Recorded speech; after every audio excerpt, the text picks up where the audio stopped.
Gazteak 30 urte, konfinamendua bizi izan dugun honetan, ez, hainbat gauza estalita ere geratu dira, hainbat errealitate estalita geratu dira. Martxoaren 21 zen esaterako Gaztearen 30. urte hurreneko festa eta egun seinalatua, baina ez da horretarako tarterik eta betarik izan hura ospatzeko, oin pixkanaka hori errekuperatzen ere bagoaz, eta oparien artean esan genezake Gazteak hauxe jaso du.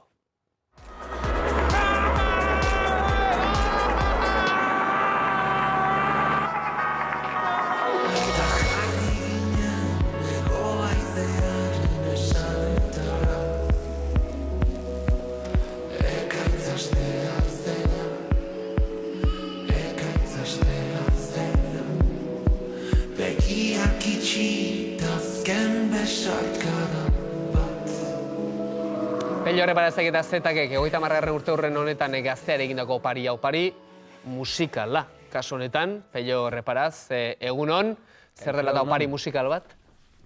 Zer moduz, bai, hala da. 30 urte betetzen ditu Gazteak eta ez da gutxiagorako, ez? Gurekin bat musikarioekin, euskal musikarekin eta euskal gizartearekin bat horrein beste urtetan egon den irrati emblematikoaren urte hurrena ospatu beharra zen eta hor gure aportazio txikia, ez? Gaztearekin egin dugun elkarlan honekin, egan da gure apostua eta hemen gaude gaur aurkezteko, Gaztean jarri berri dugu lehen aldiz abestia. Bai, goizeko 9 buelta horretan, Dida saioan estrenatu duzu, ezuk zer horrek ere oso karrezpaldemanago azalpenak eman dituzu horren inguruan. 30 urte Gazteak, udaberri batean jaio zen Gaztea, esan digu oraintxe gentzan aldeko 25 urterekin veteranoa dela, zu ere hortxe musikaren munduan veteranoa, baina 30 urte dituzu Gaztearen pareko adina daukazulako, horrek ere batzen zaitu nolabait irratira, ez? Era bat, hilabete bat beranduago jaio nintzen nik orduan, bai, horrek ere batu gaitu, baina ez horre bakarrik ez biztan da, nire bizitza musika da, eta musikan daramatzadan urte guztietan, igual guztietan ez, hasieran beste igual mundu batean ibiltzen ginelako, ez, baina azken 15 urtetan esan daiteke, Gaztearen alboan egin dugula ibilbidea, ez. Orduan, erabat eskertuta nago Gaztearekin eta euskal musikari asko bezala, asko zor diogu, ez. Orduan, ospatzekoa da, Gazteako 30 urte egitea, bai guretzat eta bai euskal gizartea berarentzat ere, ez. Uste dute irrati emblematiko bat dela eta hori markatu ere egin behar dela. Bideokliparen protagonista zuzara eta ikusten ari gara, korbata bat baino gehiago ere badaukazula armarioan, hori ere agerikoa ari da gelditzen, Pello. Edozein kasutan, bideoklip horretan Gazteako esataria beraiek ere agertzen dira, ez? Sorpresa dakartza bideoklipak berak. Bueno, bideoklipean, bai, esan bezala, Gazteako esatariak ere kameorik ere badago, eta bideoklipa 70. hamarkadan ambientaturiko bideo bat da. Pedro Artola zuzendari asturiarrarekin egindako apostu nahiko handia da, ez? Aspaldian bildu ginen Parisen, guztia hau prestatzeko, eta gerora, proiektuaren, Zetaken zuzendari kreatiboa izan da, ez, epe batez Pedro bera, eta nik uste dute gauza handia izan dela, guk asko ikasi dugula eta gauza ederrak ekarri dizigula hartu eman horrek ere. Eta bihar bertan abestia estrenatuko da, Tabakaleran edo erakutsiko duzu, joko duzu behintzat, horretarako sarrerarik bada, nola egin genezake bertaratzeko, ez? Aurrez aurreko horretan ikusi izateko ere. Hala da, bihar lehen aldiz joko dugu abestia, eta lehen aldiz gainera literal, ezin izan dugu oraindik bildu eta ensaiatu, format akustikoan joko dugu lehen aldiz, baina benetan estreinatuko dugu, real eta bizita benetakoa izango da biharkoa.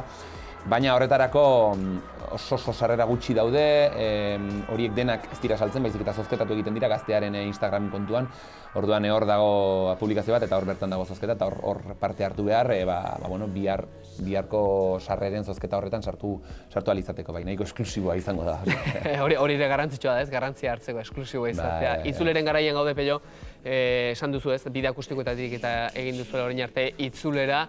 Ze sensazio, hitz egin genuelako, ez? Bere garaian ere streaming bidez nola eman zenuen kontzertu bat zure taldearekin, eta hori ere modu berritzaile batean egin zenuten, baina orain itzulera hori nola ari da izaten, nola izan da orain arte?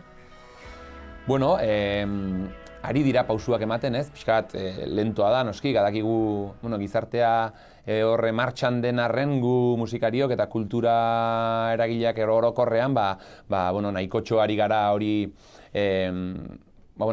krisi honen ondorioak pairatzen eta nahiko iraungo duen sentsazioa daukagu, ez? Eta bueno, hor, bestelako instituzioen konpromezua eskatzeaz gain, da, ez, esfortzu asko egiten ari den jendea, adibidez naiz kontzertuak egin berri ditugu, orain Santurtzin 12an ere kontzertu bat emango dugu, hori gainera zuzenean, jende aurrean, eta nik uste dut hori, horretarako sarrerarik ere gelditzen da. Horretarako, hori ere nik uste dut aurrera pausu bat badela, behintzat gu emotiboki ere, berriz errepidean garela sentitzeko, eta gutxinaka pausu horiek aligeratzea litzateke honena, eta konpromezuz beti ere, noski, eta kontu handiz, baina aurrera pausuak ematea ezinbestekoa ikusten dut bai. Pello Horreparaz, Zetak guzain jarraituko dugu, aukera egona ala zuen kontzertutera joaten jarraitzeko, korbata jantzita joango zerela pentsatzen dugu, ez dakiguna da, korapiloa zer horrek egiten ote duzun ala goma bat ote daukan bueltan. Egin berri dut, hemengo teknikariek esango dizute. Benetan, Ondo, denerako mutila, ez da txarra, eskerrik asko Pello beste arte. Mila esker, benetan. Ondo, bai, Zetak taldea beraz, opari bat egin diona.